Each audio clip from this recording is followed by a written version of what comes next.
Sorry यार श्रेया, इस हफ्ते भी नहीं आ पाऊंगा। कल एक अर्जेंट मेडिकल कॉन्फ्रेंस आ गई है और उसके बाद बहुत सारा काम है यहाँ पर, तो लगता है कि नेक्स्ट वीकेंड ही आ पाऊंगा। ठीक है, लेकिन अपना ख्याल रखना। Okay, bye bye. क्या कहा तुम्हारे मिस्टर ने? लॉटरी लगी है। इस सैटरडे संडे भी हम साथ रहेंगे, क्योंकि द ग्रेट मिस्टर अविनाश को अपने काम से फुर्सत ही नहीं है। हमें प्यार करने से। इस लड़की ने परेशान करके रखा है मुझे।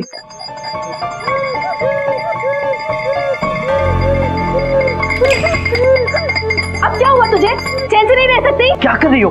बच्ची है वो। बच्चों यहाँ देखो, इसे रोते नहीं। मेरे गुड गर्ल ना। ये देखो अंकल तुम्हारे लिए क्या लाए हैं, चॉकलेट।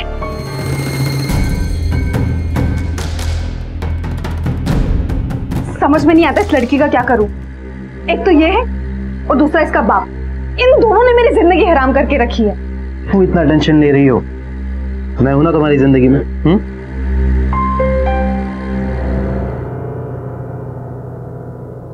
शादी की बुनियाद भरोसे की नींव पर टिकी होती है, और जब यह भरोसा टूटता है तो रिश्ते बिखरने के साथ साथ जिंदगियां भी बिखरने लगती हैं। श्रेया का पति अविनाश एक मेडिकल रिप्रेजेंटेटिव था और काम के सिलसिले में उसे अक्सर शहर से बाहर रहना पड़ता था, लेकिन अविनाश इस बात से बिल्कुल बेखबर था कि उसकी पीठ पीछे श्रेया अक्षत के साथ अपना अफेयर चला रही थी। वो अक्सर अविनाश की गैर मौजूदगी में श्रेया के पास आता था और उनकी इसी नजदीकी का बुरा असर उनकी बेटी रिया पर पड़ रहा था।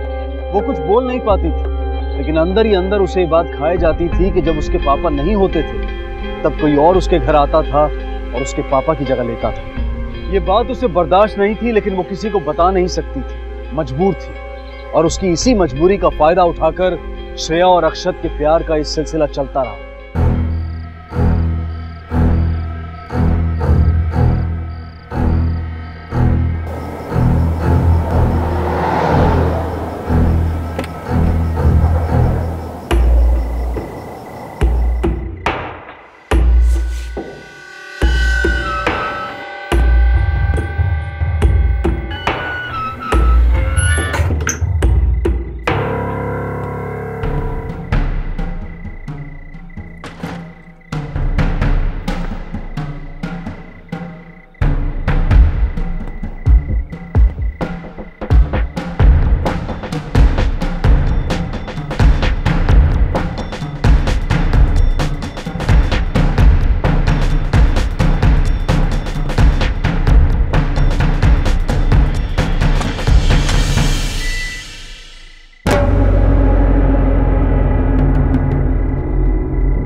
अविनाश,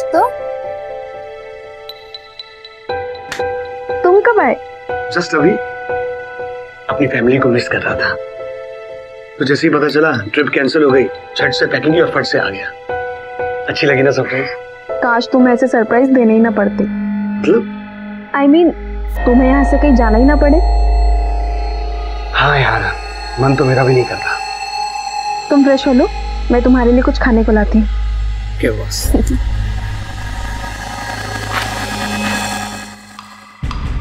ये आवाज कैसी?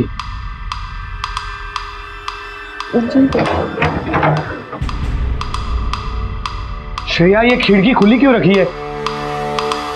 बिल्ली उल्ली घुस जाएगी अंदर। अब तुम भी क्या इस खिड़की के पीछे पड़े हो? इतने दिनों बाद तो आए हो, चलो ना, तुम जल्दी से फ्रेश हो लो। बहुत दिन हो गए तुम्हारे साथ वक्त। ओके।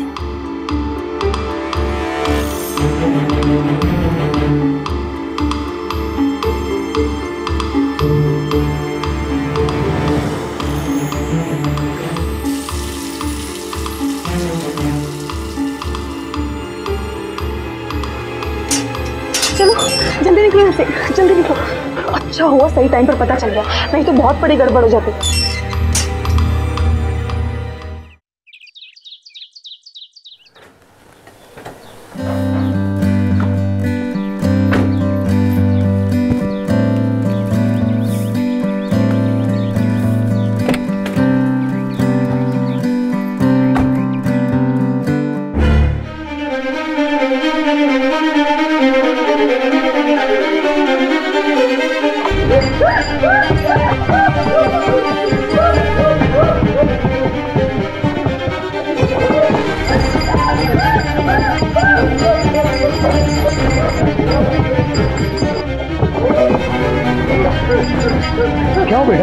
क्या हुआ? क्यों? क्या?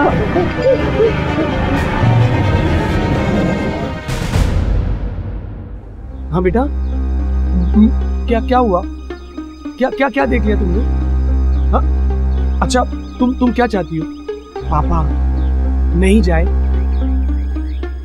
बेटा, पापा को जाना होगा, उन्हें काम है ना, तो जाने दो। अच्छा, ओके ओके। पापा अपनी राजकुमारी को छोड़कर कहीं नहीं जाएंगे, इधर ही रहूंगा। ये क्या कर रहे हो अविनाश? ये तो बच्ची है, जिद तो करेगी ही ना। काम जरूरी है, तुम्हें जाना होगा। रिया से जरूरी मेरे लिए और कुछ नहीं है। चलो बेटा।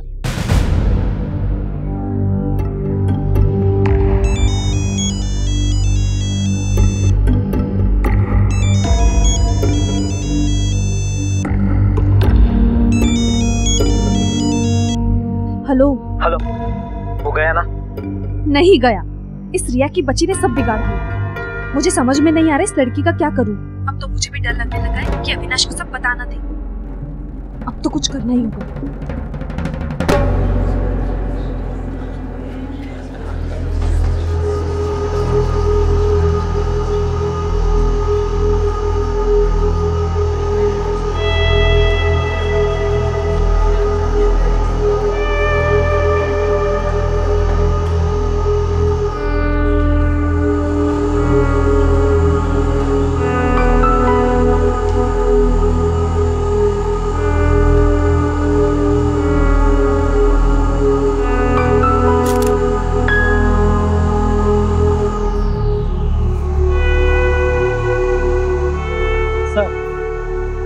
बाहर के फिंगरप्रिंट्स को फोर्सफुली वाइप आउट करने की कोशिश की गई।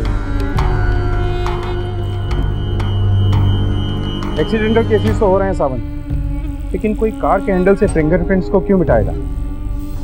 प्रोबेबली ये मर्डर। मर्डर?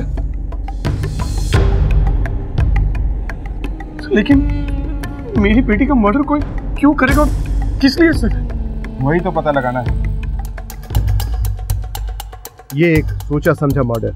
इस बच्चे को पहले बेहोशी की दवा का इंजेक्शन दिया गया ताकि वो निढाल हो जाए और दम घुटते वक्त स्ट्रगल ना कर सके। इस जहर ने उसकी नर्वस सिस्टम को कमजोर कर दिया और बाद में कार में दम घुटने की वजह से उसकी मौत हो गई।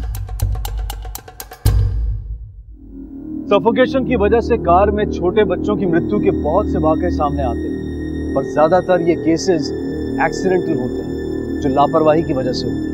लेकिन रिया के केस में ये सब जानबूझकर किया गया था। एक प्लान्ड मर्डर को एक हादसे की शक्ल देने की कोशिश की गई थी। उसे कार में लाया गया, लॉक किया गया और फिर दम घुटने की वजह से उसकी मृत्यु हो गई।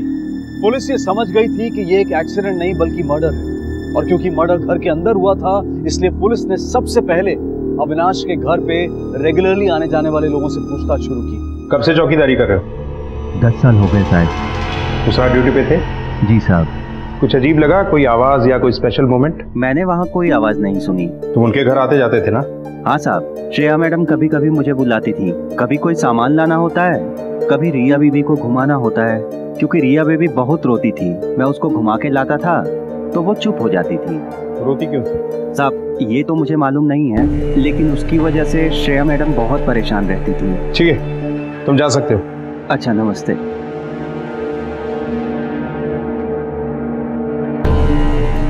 नमस्ते साहब। कब से काम कर रही हो? साहब 4 साल से। कभी कोई झगड़ा? नहीं साहब, झगड़ा क्यों होगा भला? साहब टाइम पे पगार दे ही देते थे। कितने बजे आती थी तुम काम के लिए? सुबह शाम 2 टाइम। मेम साहब कभी कभी आने के लिए मना कर देती थी। साहब घर पे नहीं होते थे ना, तो घर पे कोई काम ही नहीं पड़ता था करने के लिए। अच्छा, ये जो इनकी बेटी है रिया, इसके साथ सब ठीक से पेश आते थे? जी साहब, पर मेम साहब बच्चे को कभी कभी डांट देती थी। वो भी क्या करे बेचारी, बच्ची को लेके वो बहुत परेशान थी। भगवान किसी भी बच्चे को ऐसी बीमारी ना दे। सर, अविनाश के घर से फोन आया है, कोई सामान गायब नहीं। तुम जाओ। जी।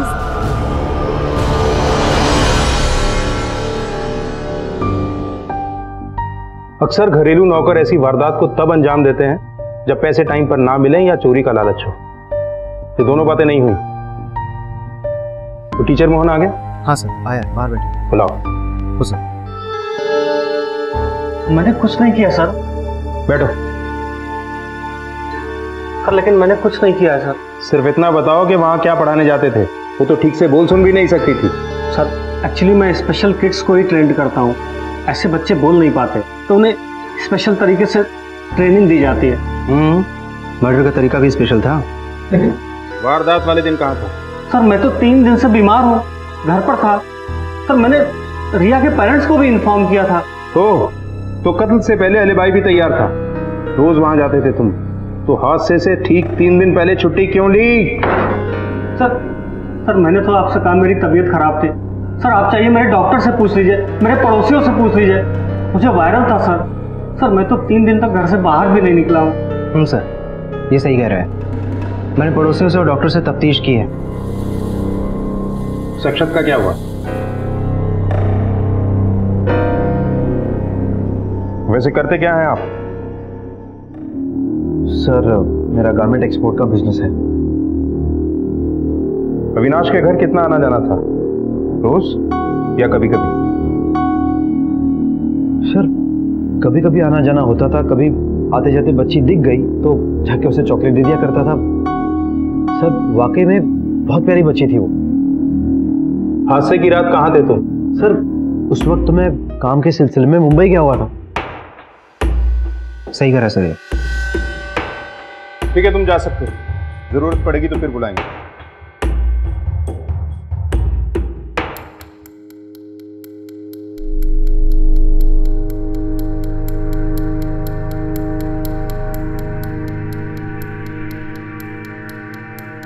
ना मोटिव समझ में आ रहा है, ना किसी पे शक पुख्ता हो रहा है। आखिर क्यों कोई 9 साल की डाउन सिंड्रोम बच्ची को मारने की कोशिश करेगा?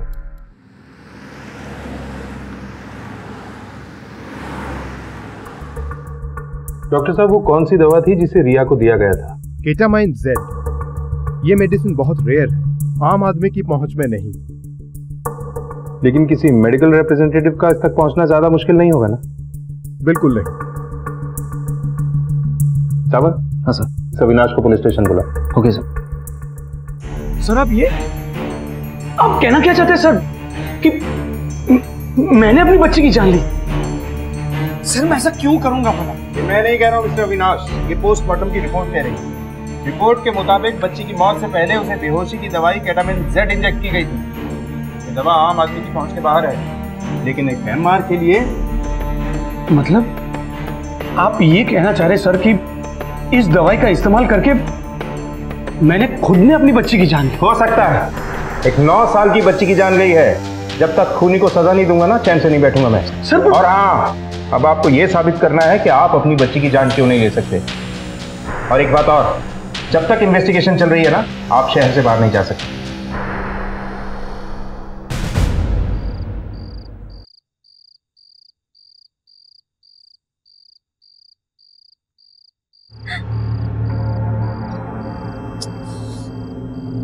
तुम पागल हो क्या? क्यों आए हो यहाँ? तुम्हें पता है ना कि अविनाश बहुत है। ओ, तो ऐसे कहो ना कि तुम अपने पति से डर रही हो। मैं किसी से नहीं डरती। अच्छा,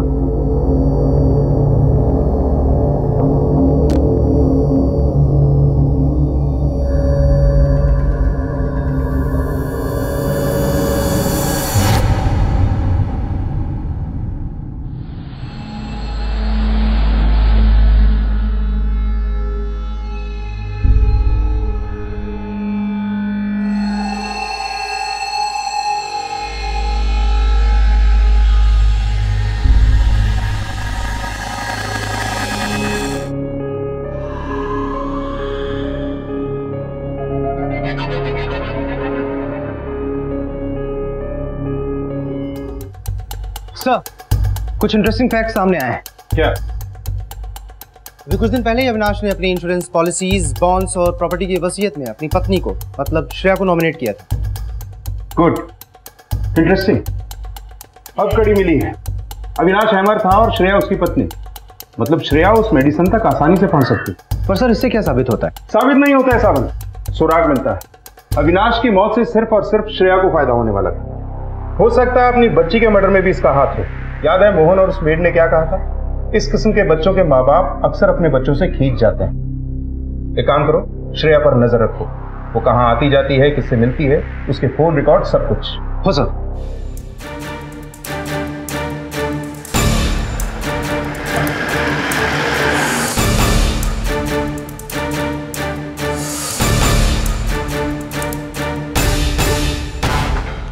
मालूम चला कि ज्यादा कहीं आना जाना नहीं था, अक्सर घर पर ही रहती थी बच्चे की वजह से। ये कॉल रिकॉर्ड से सर एक नंबर से श्रेया के फोन पे बार बार कॉल आ रही, पहले भी इसी नंबर से आती थी। श्रेया भी इस नंबर पे कॉल करती थी सर। कमाल की बात ये है कि ये कॉल्स तब आते थे जब अविनाश घर पर नहीं होता था। अविनाश के मर्डर के बाद इस नंबर से दोबारा कॉल नहीं आया। मुझे लगता है इस केस को सॉल्व करने में ज्यादा वक्त नहीं लगेगा। पता कि ये नंबर किसका है? वही अक्षत सर, अविनाश के मोहल्ले का लड़का।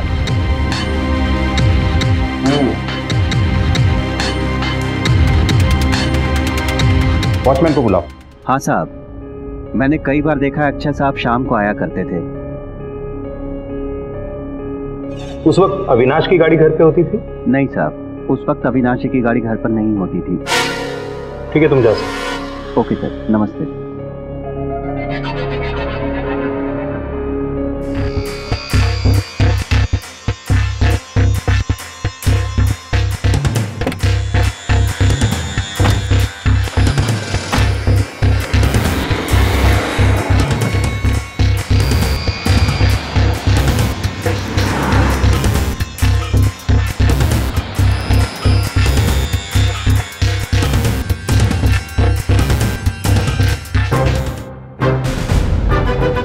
थोड़ा मसाज का मौका हमें भी दे दो।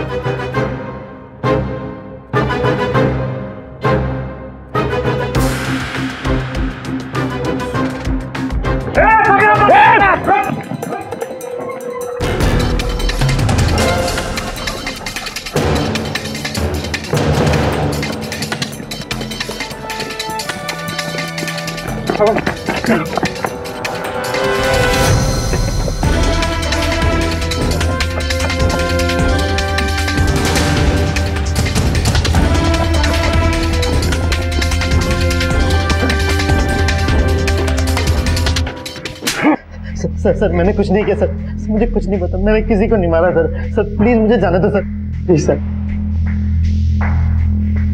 शुरू में सब ऐसा ही बोलते हैं, लेकिन जब सच बोल पट्टा बोलता है ना, तो जबान से सिर्फ सच ही निकलता है। जादव का बुलाओ।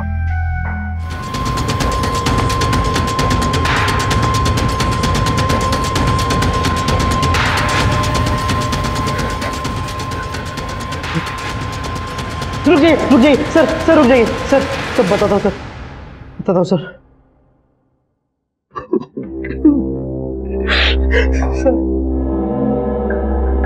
मेरा और श्रेया का रिलेशनशिप था सर। मैं रिया को चॉकलेट खिलाने के बहाने उसके घर जाया करता था। अविनाश जब भी टूर पे जाते थे हम दोनों बाहर मिलते थे सर।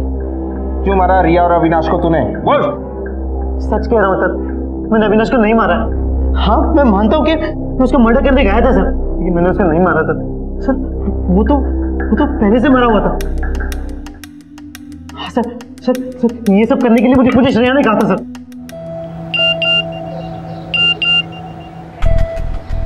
आज रात में अविनाश को नशे की दवा दे दूंगी और उसके बाद तुम्हें आकर उसका गला काटना है। घर की चाबी घर के बाहर पायदान के नीचे मिलेगी। जैसे कहा जाए वैसे करना और फिर गायब हो जाना। फोन भी मत करना।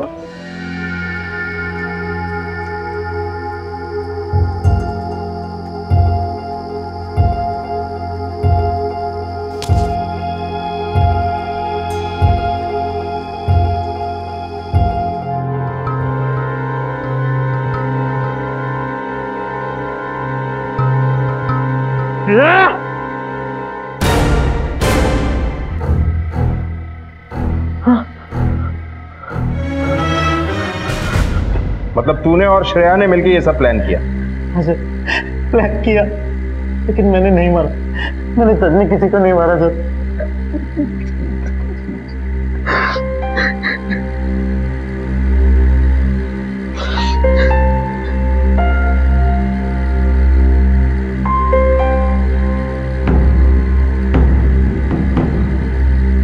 सर फोरेंसिक रिपोर्ट आ गई है। जिस चाकू से कत्ल हुआ उस पर श्रेया की उंगलियों के निशान पाए गए हैं और अविनाश के शरीर में वही बेहोशी की दवा है जो रिया के शरीर में थी।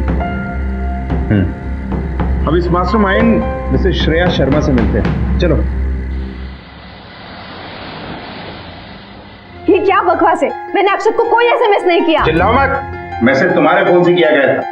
अगर तुमने नहीं किया तो कौन करेगा?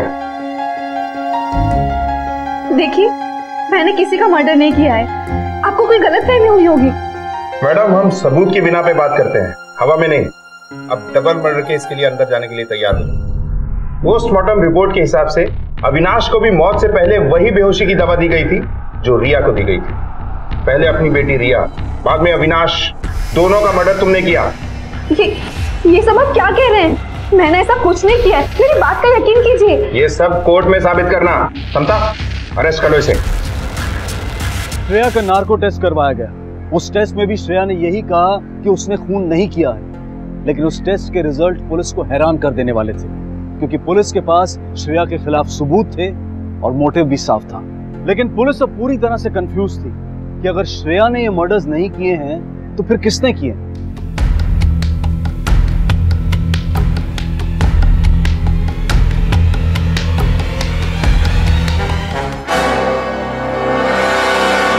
सर, ये फाइल देखिए।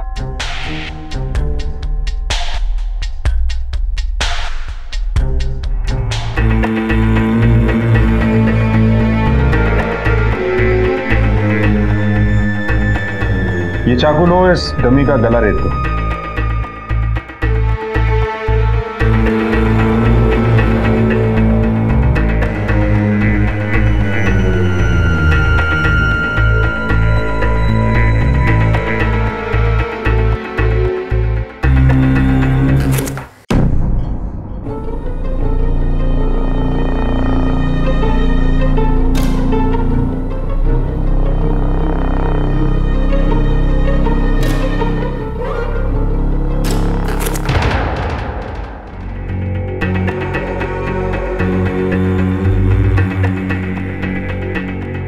सावंत, खूनी कोई और ही।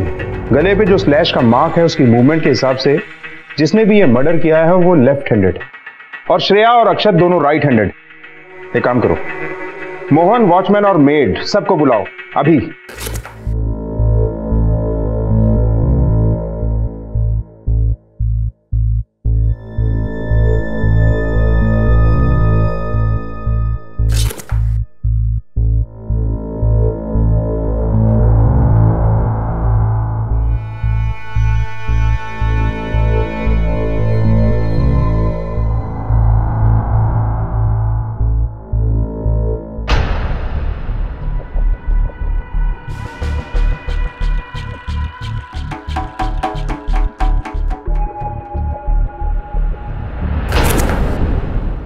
सर, मैं आपको पहले भी बता चुका हूँ, मैं अपने घर पर बीमार पड़ा हुआ था। मैं अविनाश जी के घर तक गया ही नहीं।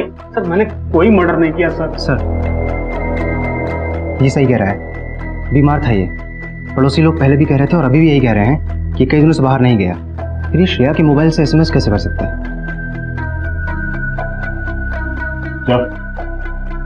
Thank you sir.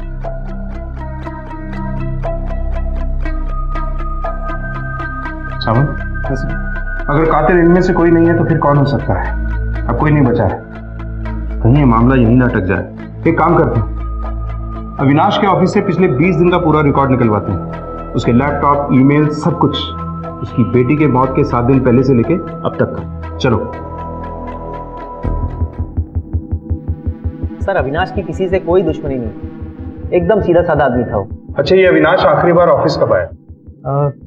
सर, जिस दिन उसकी लड़की की डेथ हुई थी, शायद उसके 2-3 दिन पहले, उसके बाद नहीं आया।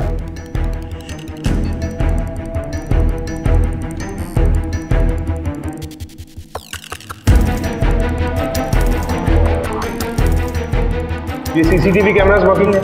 जी सर। मुझे सबकी फुटेज देखें। नेक्स्ट। और आगे।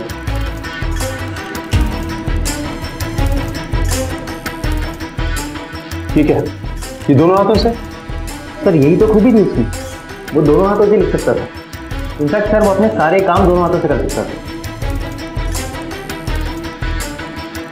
अच्छा, ये उस दिन उसने यहाँ से कोई सामान लिया था?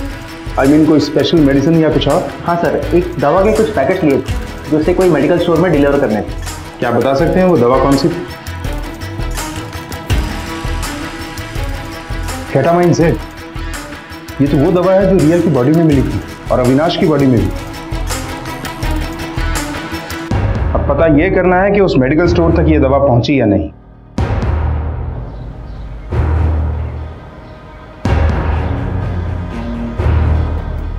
सर, ये केमिस्ट भी यही कह रहा है कि ये दवाई इन तक नहीं पहुंची। इसका मतलब है सावंत कि हम आज तक के सबसे अनोखे केस को हैंडल करें। हाँ सर, वो अपनी बेटी से बहुत प्यार करता था। एक दिन रिया भी दूसरे बच्चों की तरह खेलेगी, कूदेगी, दौड़ेगी, लेकिन मेरे सिवा उसका इस दुनिया में और कोई नहीं है। उसकी अपनी माँ उससे खींची खींची रहती है, सिर्फ अपनी एक जिम्मेदारी समझती है। यार, कल अगर मुझे कुछ हो गया ना तो रिया का क्या होगा? अरे पागल, तुझे कुछ क्यों होगा? होने के लिए तो कुछ भी हो सकता है यार।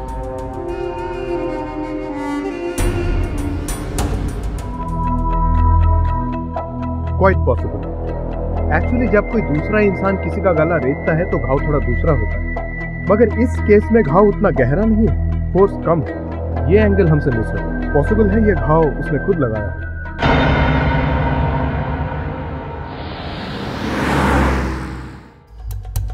ये एक सोचा समझा मर्डर है। इस बच्चे को पहले बेहोशी की दवा का इंजेक्शन दिया गया। ठीक है, ये दोनों हाथों से? सर यही तो खूबी थी इसकी। एक्चुअली जब कोई दूसरा इंसान किसी का गला रेतता है तो घाव थोड़ा दूसरा होता है, मगर इस केस में घाव उतना गहरा नहीं है। ये एंगल हमसे मिस हुआ। पॉसिबल है ये घाव खुद ने लगाया।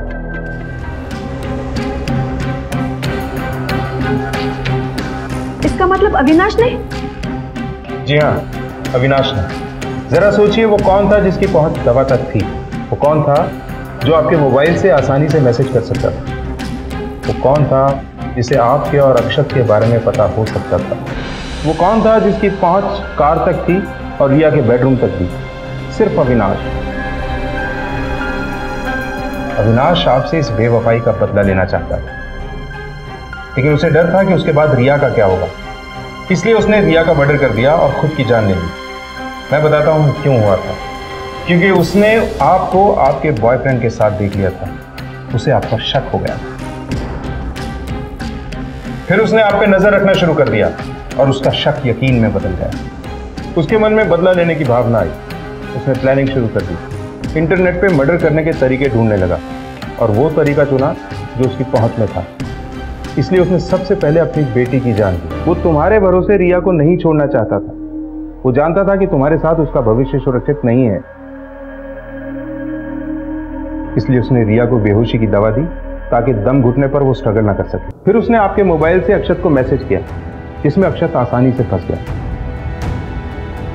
क्योंकि उसमें साफ हिदायत थी कि अक्षत कॉल बैक नहीं करेगा। उसके बाद अविनाश ने सेंट आइटम डिलीट कर दिया होगा ताकि आपको पता न चल सके। उसके बाद अविनाश ने वो जहर लिया जो उसने अपनी बेटी को दिया था, और चाकू लिया आपके किचन से जिस पर आपके हाथों के निशान थे। चाकू के मुठ पर कपड़ा रखकर अपना गला स्लैश कर लिया, और फिर जब अक्षत आया उससे पहले ही अविनाश मर चुका था। Excellent planning. और जानते हैं ये सब कुछ हुआ आपके धोखे की वजह से, आपके एक्स्ट्रा मैरिटल अफेयर की वजह से। एक पति ने आपको इतना प्यार दिया और आपने उसे बदले में दिया धोखा, और इसकी सजा भुगती आपकी मासूम बेटी ने। और शायद वो चाहता भी नहीं था कि उसकी बेटी की परवरिश आप जैसी औरत करे। लेकिन अब तो आपको पता चल चुका है ना कि मैंने मर्डर नहीं किया है, तो अब तो मुझे यहाँ से जाने दीजिए। नहीं, अभी आप आजाद नहीं हैं, क्योंकि ये साबित हो जाएगा कि अविनाश ने आत्महत्या की है। लेकिन एसएमएस, चाकू पर आपके हाथों के निशान और अक्षत के कन्फेशन के बाद मैं ये साबित नहीं कर पाऊंगा कि आप लोगों ने अविनाश की हत्या की साजिश नहीं की। अब बाकी की जिंदगी ये साबित करने में लगाना होगा कि आप लोग बेकसूर हैं। चलो।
मैंने वो गुप्ते की छत पे अभी एक लड़की देखी।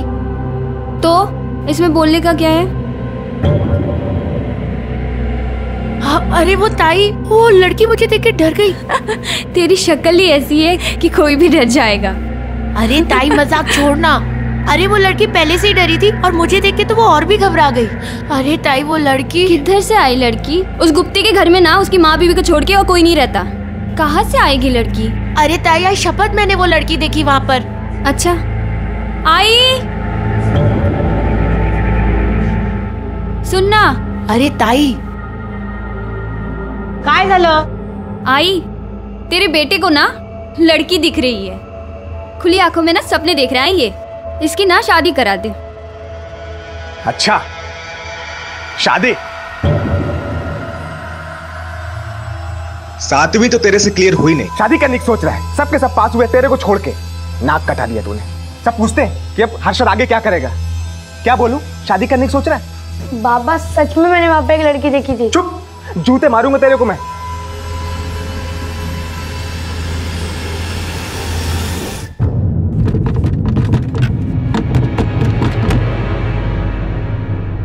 बोल, वो अपने आप बाहर कैसे आ गई? बोल। आई वो अपने अपने, मैंने उसे बाहर निकाला। क्या? जान से मार दूंगी मैं तुझे। क्यों निकाला? बोल ना। वो आई, मैंने कानों से सुना उसे सांस लेने में तकलीफ हो रही थी, इसलिए मैंने उसे बाहर निकाला। हाँ, बहुत तरस आ गया था। हाँ, आज मैं तुझे नहीं छोड़ूंगी। बहुत चर्बी चढ़ गई। भागेगी भागेगी बोल, भागेगी भागेगी बोल, भागेगी। आई क्या बोला? वो आ रहा है ना? बोला तो है आ रहा है। तेरा उस अंधेरे में दम घुट रहा है ना? हाँ,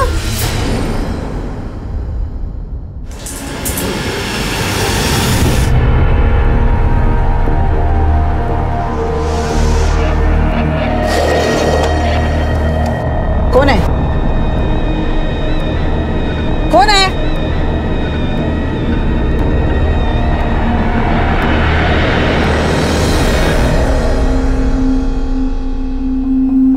अरे आई, मैं सच कह रहा हूँ, वो गुप्ते के घर में एक लड़की है और वो उसे ये सब ना उसके बहाने पढ़ाई से बचने के। मैंने अपनी सहेलियों से पूछा था, किसी को उधर कोई लड़की नहीं दिखी है।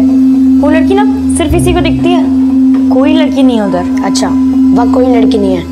और अगर फोटो निकाल के दिखाई तो? चल ले, क्या मानूंगी। तुम दोनों चुप बैठो और खाना खाओ। और सुन, गुप्ते के घर में उसकी बीवी और उसकी माँ के अलावा दूसरी कोई भी औरत नहीं है।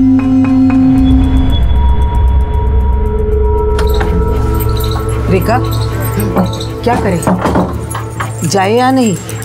हाँ माँ जी, आप फिक्र मत कीजिए, सब ठीक हो जाएगा। आप चलिए चलिए।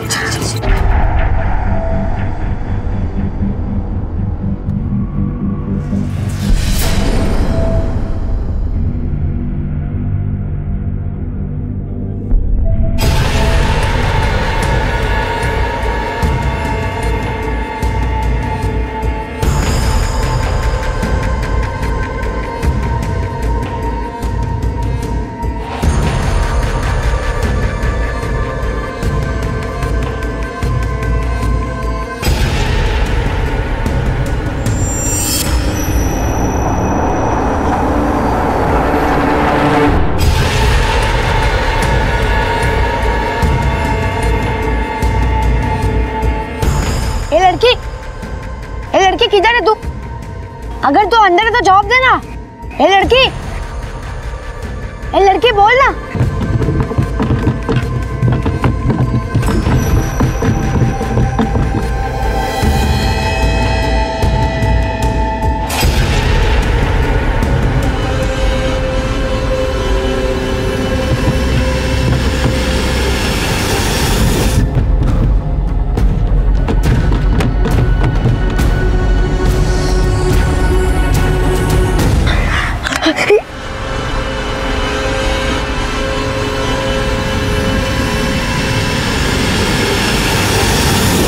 ज्यादा देर तक उसे अकेले नहीं छोड़ना चाहिए। तू फटाफट सब्जी ले और घर चली जा।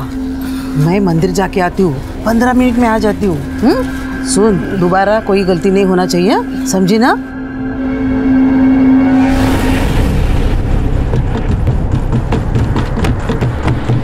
आई, इसको बोलो मेरा फोन कहीं से भी लाके दे। ले तेरा जासूसी का। नहीं बाबा, बाबा क्या कर रहे हो?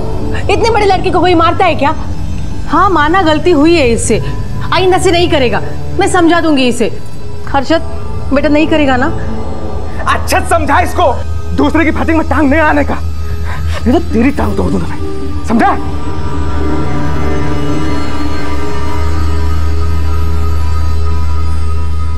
क्यों इंसान सिर्फ अपने ही घर की शांति और सफाई पर ध्यान देता है और उस बात की तरफ बिल्कुल अंधा बहरा हो जाता है जो किसी पर अपराध और अत्याचार की चीख चीख कर गवाही तक दे रही होती है। 15 साल का बच्चा हर्षद, जिसने अपने पड़ोस में ऐसा ही कुछ स्वाभाविक घटते हुए देखा था, और जब उसने उसे रोकने या जानने की कोशिश की तो उसे इससे दूर रहने की सलाह दी गई। क्यों हमारे खून में तेजी तब तक नहीं आती जब तक जुर्म या अत्याचार हमारी अपनी दहलीज लांघने नहीं पहुंच जाता, और जिसके परिणाम बहुत घातक सिद्ध हो सकते हैं।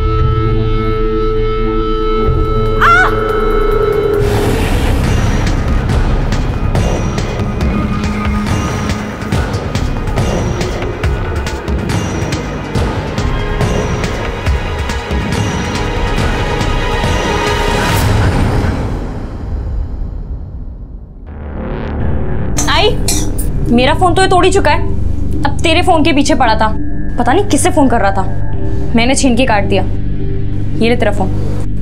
किससे बात कर रहा था हर्षद?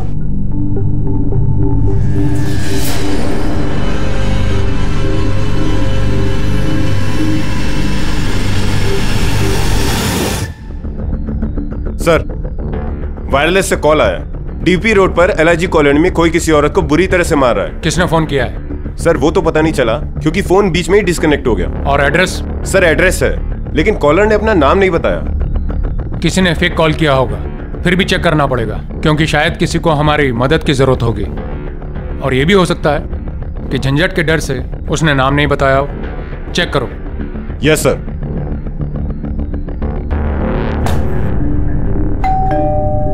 कौन है?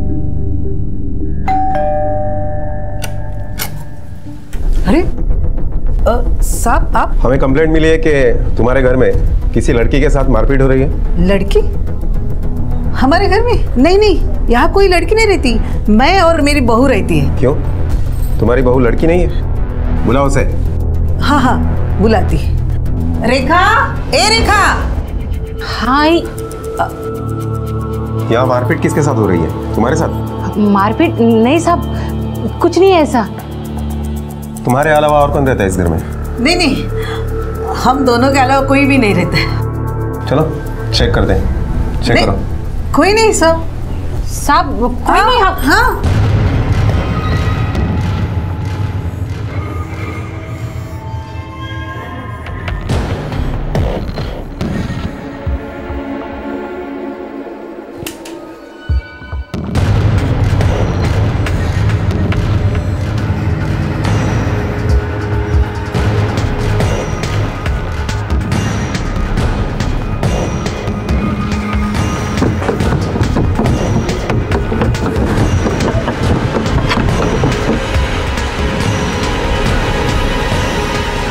पूरा घर छान मारा, अंदर कोई नहीं है।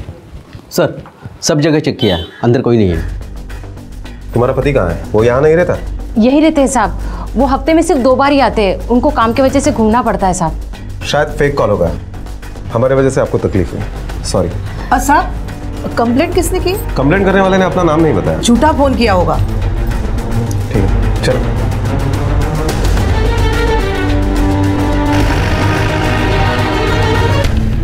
अभी तसल्ली हुई तेरे को कि कोई लड़की नहीं है?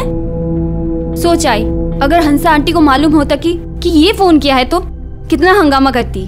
अभी चल इधर से। आई, तेरे को भी ऐसे ही लगता है कि मैं झूठ बोला? तेरे को भी मेरे पे भरोसा नहीं है? बेटा मैंने थोड़ी ना ऐसा कहा है मुझे भरोसा नहीं है, मुझे भरोसा है, लेकिन कुछ मिला भी तो नहीं ना। चल अभी पढ़ाई करने बैठ जा, नहीं तो बाबा बहुत चिल्लाएंगे। चल।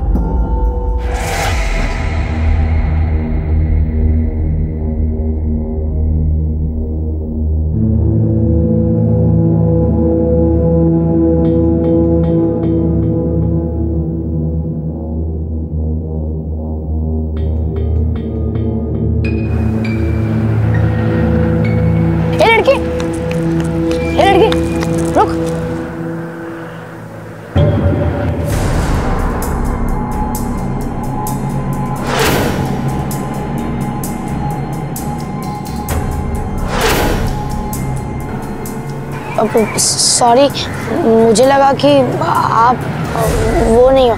सॉरी।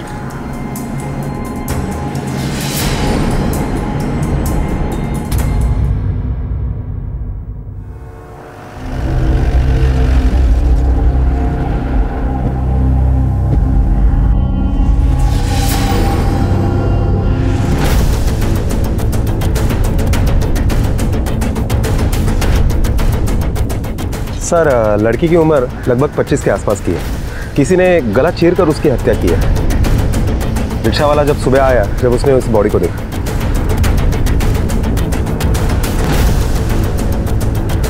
यहाँ रिक्शा के बाहर रास्ते पे बहुत खून पड़ा है और रिक्शा में मुश्किल से ही है। लड़की का ड्रेस आगे से खून से पूरा भरा है। मुझे लगता है ये लड़की यहीं कहीं खड़ी होगी और उसका गला काट दिया होगा।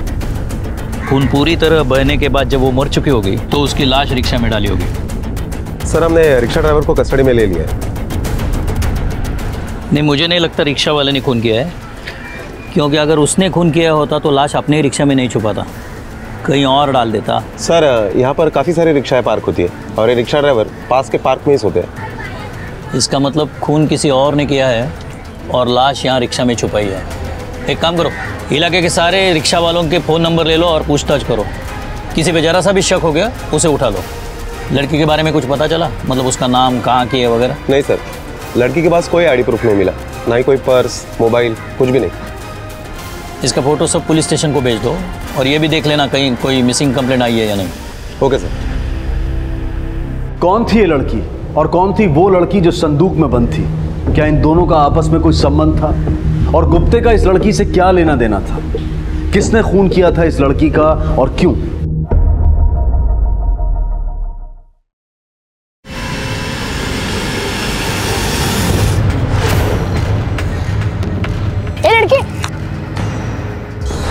अरे बाबा, ये वही लड़की है जो उस दिन कुत्ते के घर पे आई थी।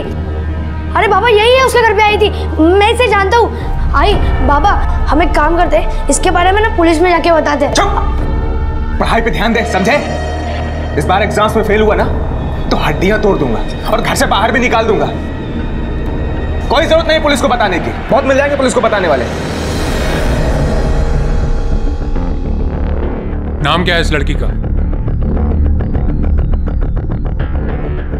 साहब, रोशनी।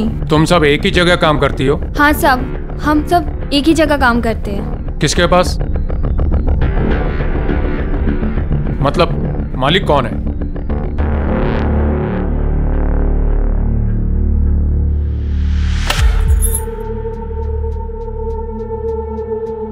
सुमन अक्का नाम है मेरा,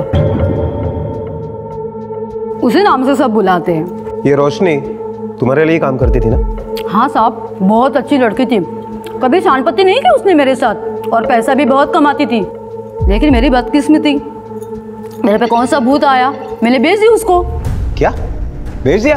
हाँ। किसको? कब बेचा? यही 4 दिन पहले। तो उसको आशिक आता था ना, उसी को। किसको तुमने बेचा? उसका नाम, एड्रेस, फोन नंबर है तुम्हारे पास? हाँ साहब, देती हूँ ना। रणधीर शर्मा, रोशनी को क्यों मारा तुमने? सर, मैं उसे क्यों मारूंगा? मैं प्यार करता था उससे। सर, उसने एक बार बोला कि उसे वहां नहीं रहना, मैं निकाल लाया उसको वहां से। जहां से तू उसे निकाल लाया वहां से लड़की निकालना आसान बात नहीं है। सर, अक्का को पैसे दिए थे मैंने, तब जाकर उसने रोशनी को मेरे साथ जाने दिया। मतलब तूने इसे खरीद लिया था?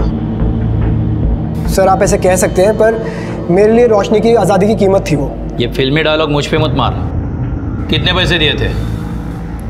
3 लाख रुपए। जिस दिन फर्स्ट टाइम मैं उसे घर लेकर आया।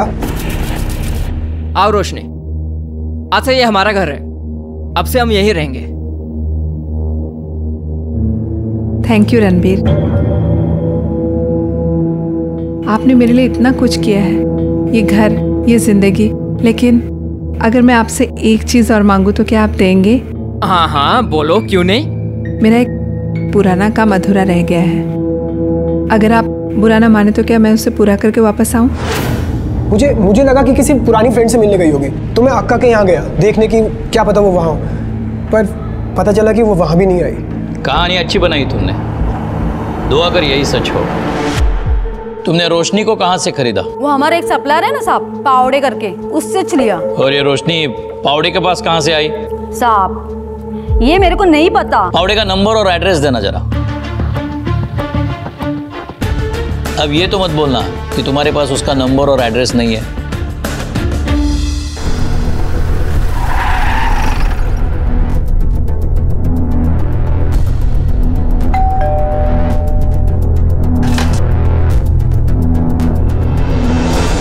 दत्ता पावड़े को बुलाइए।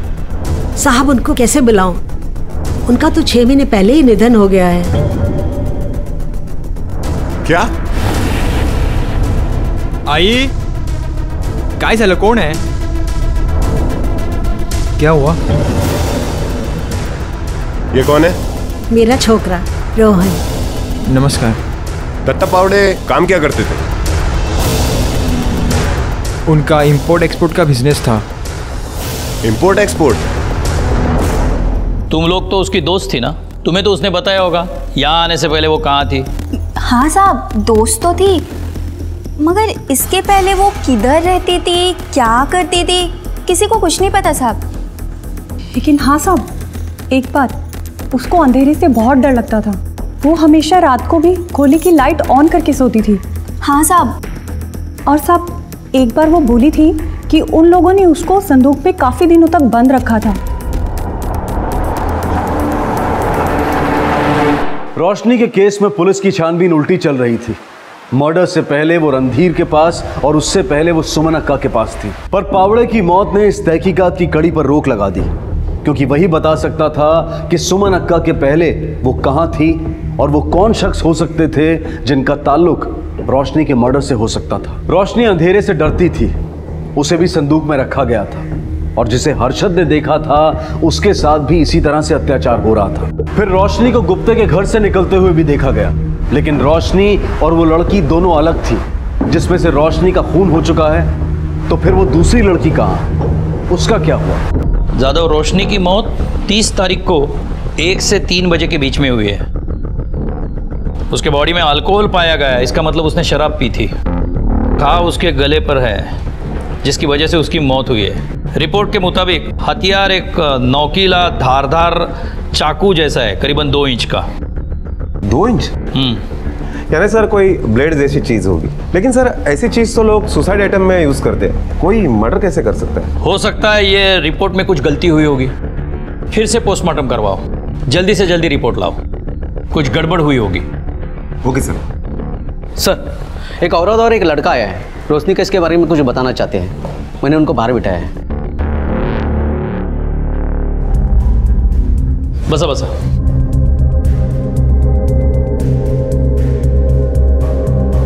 बताइए क्या बताना चाहते हैं आप? साहब ये मेरा बेटा है हर्षद, इसको आपको कुछ बताना है। बोलो बेटा, क्या बताना चाहते हो?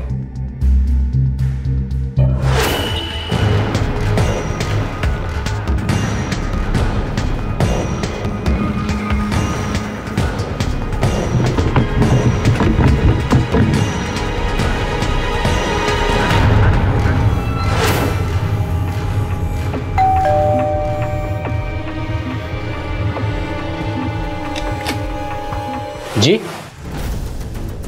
तुम कौन हो? यहाँ पे तो 2 औरतें रहती है ना? जी, मेरा नाम परेश गुप्ते है, ये मेरा ही घर है। बोलिए।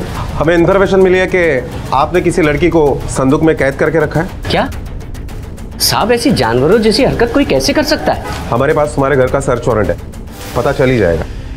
चलो।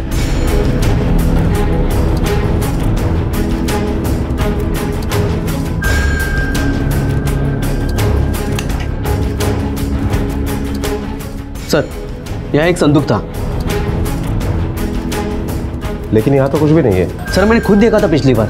सर अभी क्या, यहाँ कभी कोई संदूक नहीं था। हाँ साहब, ये सच कह रहे, यहाँ कोई संदूक नहीं है।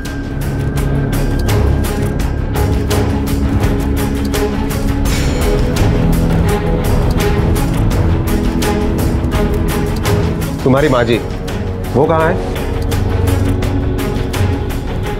साहब वो तो 4 धाम की यात्रा के लिए गए हैं। 4 धाम? जादव, ये बहुत ठग लोग हैं। आसानी से मुंह नहीं खोलेंगे। हमें यह साबित करना पड़ेगा कि ये रोशनी को जानते थे, तभी मुंह खोलेंगे। सर, रिका मैंने इसके घर पर संदूक देखी थी। किसी लड़की को संदूक में छुपा कर रखना कोई छोटी जगह पे नहीं पॉसिबल। इलाके के सारे टेम्पो सर्विस वालों से पूछताछ करो कि पिछले कुछ दिनों में कोई बड़ी संदूक कहीं से शिफ्ट की है क्या। Okay sir.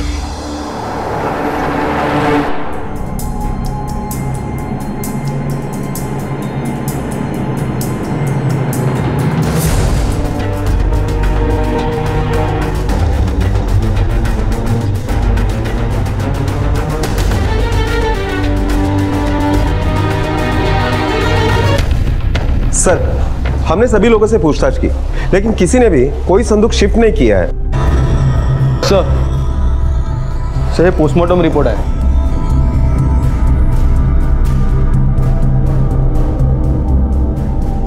यादव, अब ये कंफर्म है कि रोशनी का कत्ल 2 इंच के चाकू से ही हुआ है और कट राइट से लेफ्ट की तरफ है। सर, इसका मतलब है कत्ल करने वाला हर काम के लिए उल्टे हाथ का इस्तेमाल करता है और परेश अपना हर काम सीधे हाथ से करता है, मतलब वो लेफ्टी नहीं है। 2 इंच का चाकू और लेफ्टी कातिल।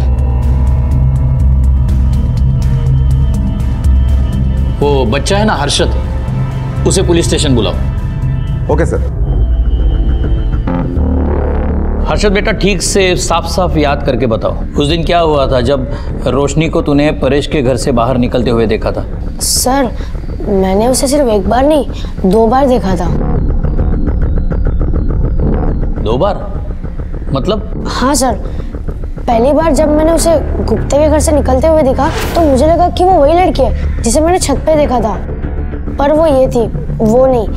अच्छा, दूसरी बार जब देखा तो क्या हुआ था? दूसरी बार भी वो वहाँ आई थी, पर वो 3 नंबर की गली है ना, वही के किसी घर में वो चली गई।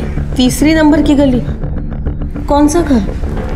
अरे आई, वो अकड़ूस आदमी है ना जिसके घर में मैंने बॉल मारी थी और वो चिल्लाने के लिए अपने घर पे आया था। कौन, पावड़े?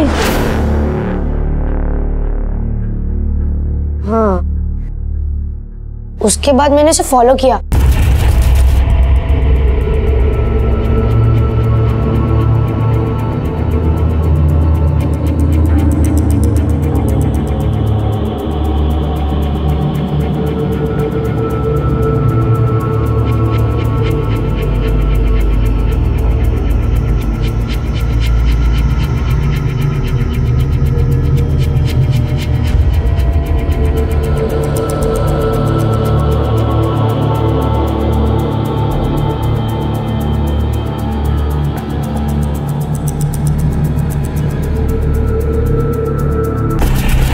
हर्षद बेटा, ये बात तुमने हमें पहले क्यों नहीं बताई?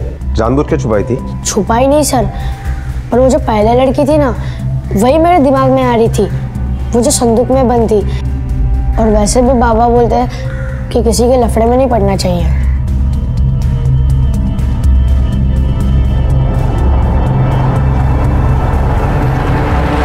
बेटा, तूने ये गले में क्या पहना है? ये फैशन है सर, स्कूल का हर एक बच्चा ऐसे कुछ भी पहन के घूमता रहता है। अच्छा, दिखाओ तो, हम भी तो देखें क्या फैशन चल रहा है आजकल।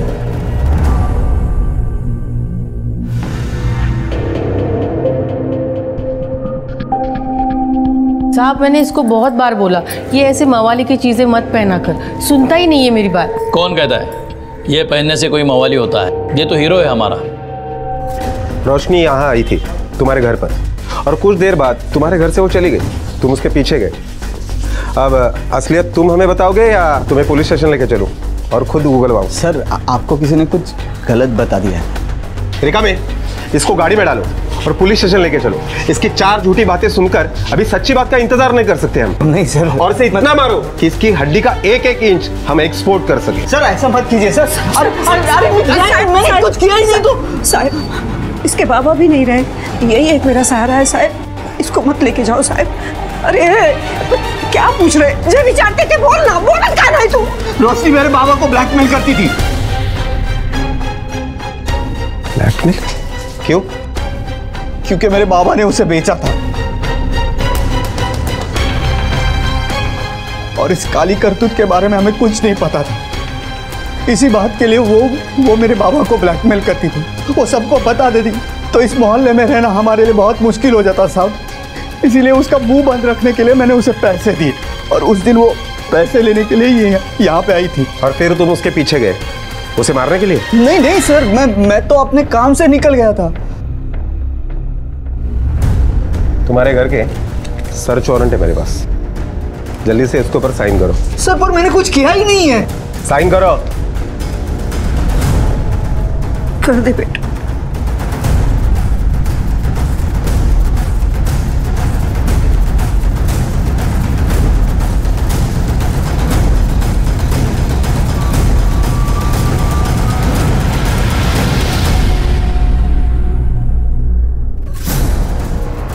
पूरे घर की तलाशी लो, एक भी कोना छूटना नहीं चाहिए। Okay sir.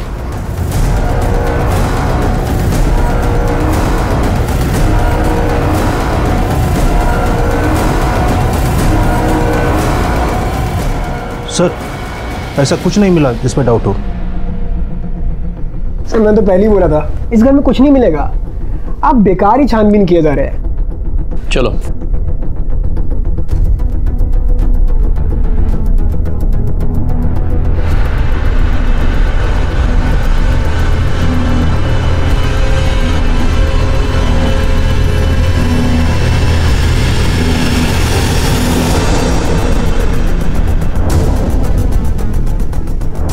ये गले में क्या है तेरे? लेटेस्ट फैशन है ना?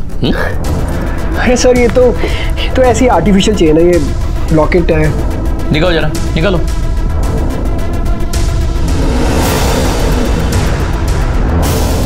ये लीजिए। लेफ्टी हो तुम? जी हाँ, पर क्यों? इसका जवाब तुम दोगे। मेरे साथ रहने के बाद भी उसने अब धंधा करना नहीं छोड़ा। जब मुझे शक हुआ तो उसका पीछा किया मैंने।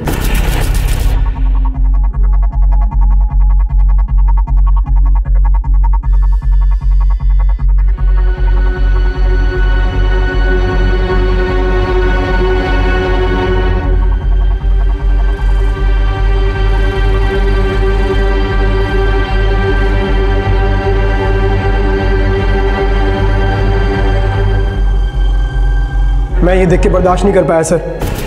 जब वो वापस लौटी तो उसे ये तक याद नहीं था कि आज 30 तारीख को मेरा बर्थडे है। मैंने उसे याद दिलाया, उसे पार्टी के बहाने रेस्टोरेंट लेके गया जहाँ मैंने उसे शराब भी पिलाई। वापस आते वक्त मैंने गाड़ी ख़राब होने का नाटक किया। यार ये गाड़ी अचानक से क्यों ख़राब हो गई? अब चलो कोई बात नहीं, हम ऑटो से घर चलते हैं।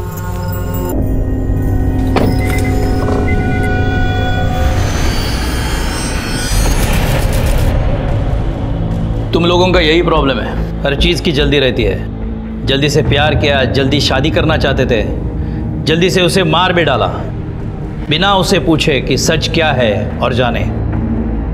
सच मतलब? वो बदला लेना चाहती थी उन लोगों से जिन्होंने उसकी ये हालत बना दी और उसे इस जगह पहुंचाया। हाँ ये बात ज़रूर है कि उसका तरीका गलत था। वो उन लोगों को ब्लैकमेल कर रही थी, उसकी वजह उसे हमारे पास आना चाहिए था। रिका में ले जाओ उसको।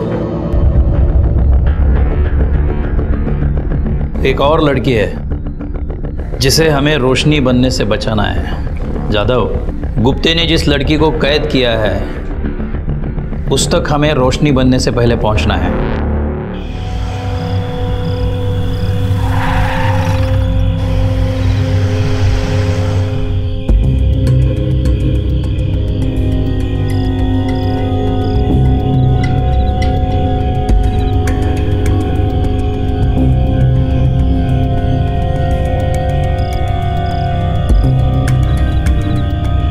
पीछे करो।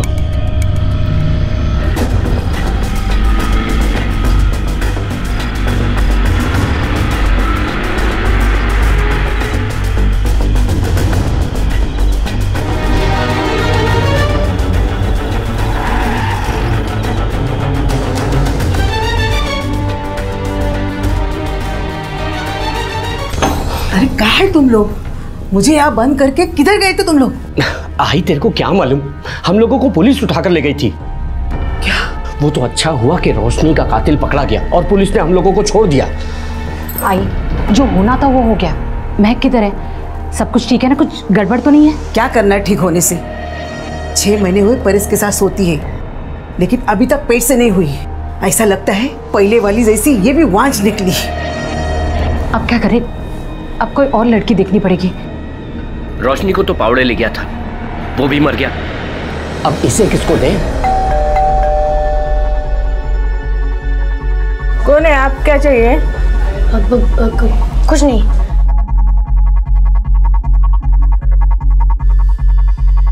किसी को कुछ देने की जरूरत नहीं, मैंने सब इंतजाम किया है। इस ड्रम में उसको डालते हैं और ऊपर से ये तेजाब फेंक देते हैं। 2 दिन में हड्डियां गल जाएगी, फिर बची हुई हड्डियां इधर उधर फेंक देंगे।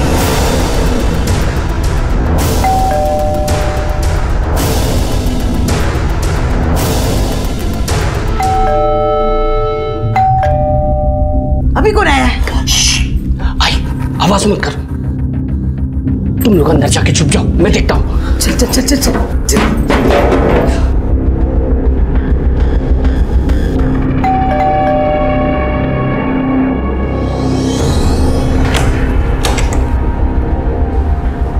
हाँ, क्या काम है? किससे मिलना है? वो आपसे ही काम था। अच्छा ठीक है, बाद में आना बेटा। हाँ जाओ, बाद में आना।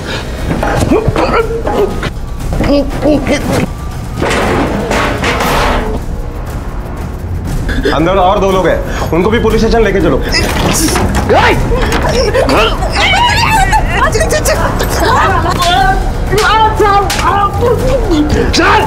अरे छोड़ दो, अरे छोड़ दो ना। चलो। अरे अरे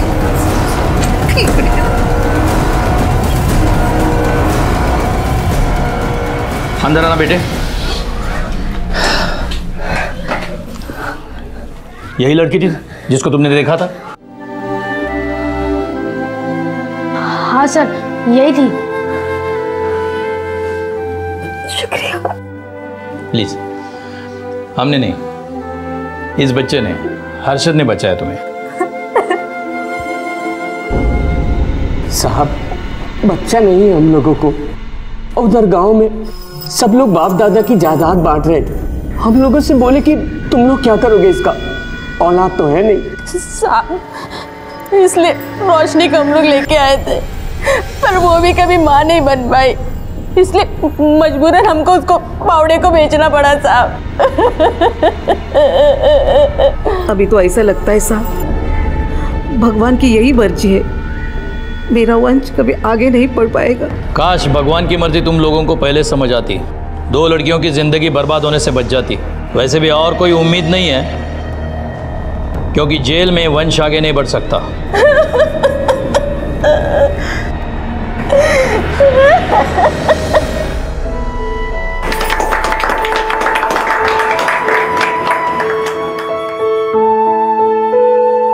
हर्षद और विमला ने एक जिम्मेदार नागरिक होने का फर्ज निभाया। हर नागरिक को अपने अधिकारों के साथ साथ अपने कर्तव्यों को लेकर भी सजग होना चाहिए। इस जिम्मेदारी का एहसास किसी की जान बचा सकता है, जैसे कि हर्षद ने महक की जान बचाई। परेश, रेखा और हंसा गुप्ते को महक और रोशनी को बंधक बनाकर उन पर अत्याचार करने के लिए, और रणधीर, जिसके प्यार में विश्वास की कोई गुंजाइश नहीं थी, उसे रोशनी के कत्ल के लिए कड़ी सजा सुनाई गई है। आज का ये केस हमें ये सीख देता है कि हम सिर्फ अपने बारे में ही नहीं, बल्कि अपने आसपास के लोगों के बारे में भी सोचें, और अगर कुछ भी गलत होता हुआ देखें तो पहल करें उसे दूर करने की, उसे रोकने की। हो सकता है कि किसी को उसकी जिंदगी का तोहफा वापस मिल जाए, महक की तरह। अब मैं अनूप सोनी आपसे विदा लेता हूं, फिर मुलाकात होगी अगले एपिसोड में एक और चौंका देने वाले केस के साथ। तब तक अपना और अपने परिवार का ख्याल रखें और देखते रहें क्राइम पेट्रोल डायल 100। सबक एक को, सीख हम सबको। जय। क्राइम पेट्रोल्स के और भी दिलचस्प कहानी देखने के लिए हमारे चैनल को सब्सक्राइब करें और बेल आइकॉन दबाना न भूलें। क्राइम पेट्रोल्स के और भी दिलचस्प कहानी देखने के लिए हमारे चैनल को सब्सक्राइब करें और बेल आइकॉन दबाना न भूलें।